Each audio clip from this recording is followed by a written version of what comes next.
Hello, I'm Ron Grant and welcome to my Teddy Talk. After my niece received her Teddy Ruxpin for Christmas, I knew that's what I had to have too. 25 years later, my Teddy Ruxpin doesn't seem to be functional, but I'm going to rely on some video archives to show you how I generated my own Teddy Ruxpin tapes. Here we're looking at the signals being synthesized by my Teddy Ruxpin tape generator, and I will adjust the eyes from full open to full close.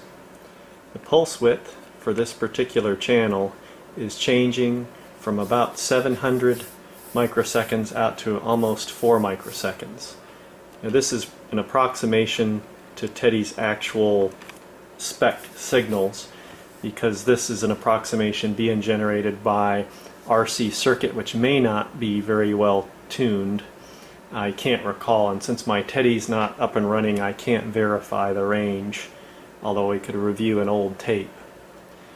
This is the circuitry I use to generate Teddy Ruxpin signals, and it is composed of an analog multiplexer which would select between one of 3 potentiometers, and those in turn would be used to adjust the frequency of an RC oscillator, and that would in turn be used to increment a counter on every rising edge of the oscillator pulse. And what this would allow is the ability to switch between different channels so that we could adjust the pulse widths on each channel sequentially in order to synthesize the pulses that Teddy needs. So here we can see the waveforms again, and I'll adjust eyes and then one part of his mouth, except I'm dropping out there a little bit, having some difficulty triggering, and then the other part of his mouth, but you can get the idea. Pulse widths are being adjusted for different pulses, and I'm just having... At the time when I built the tape generator, I first used a PC to synthesize the pulses that I needed to duplicate what I was finding on the original tapes, original Teddy tapes. After that, I decided I wanted to make something that could be built inexpensively and also incorporated easy-to-use controls.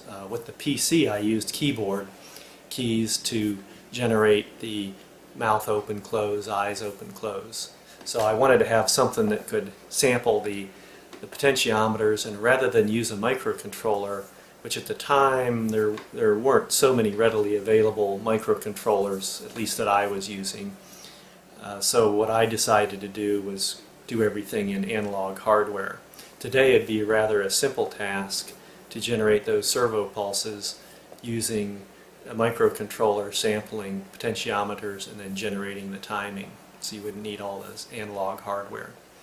But anyway, the problem with Teddy now is I think a lot of these toys have aged and have maybe some difficulties in still functioning, and maybe you have a functional Teddy Ruxpin, in which case you could synthesize the pulses.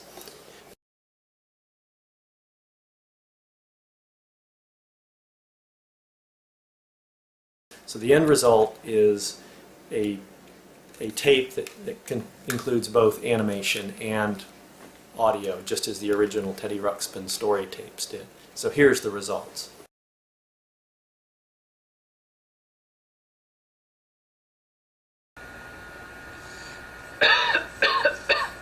Get to it later.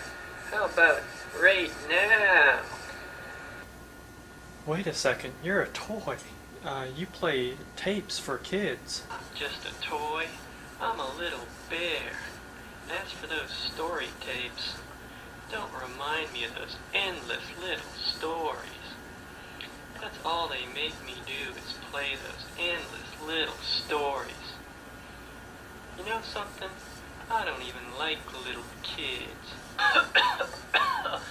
Ow, my chest. Oh. Look, I need you to perform a bypass operation.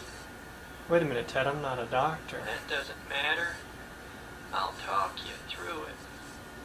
Well, okay. You're going to need to rent a heart monitor, and you're going to need 12 feet of vinyl tubing.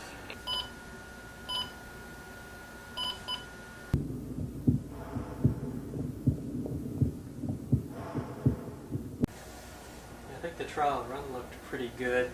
Maybe a little less hard actuation, but we're going to need to probably use the laser. Maybe mount mirrors on a tripod or something like that.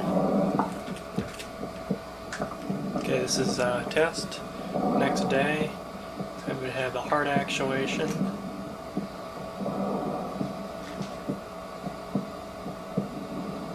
And also, while someone's operating the heart, we'd have suction.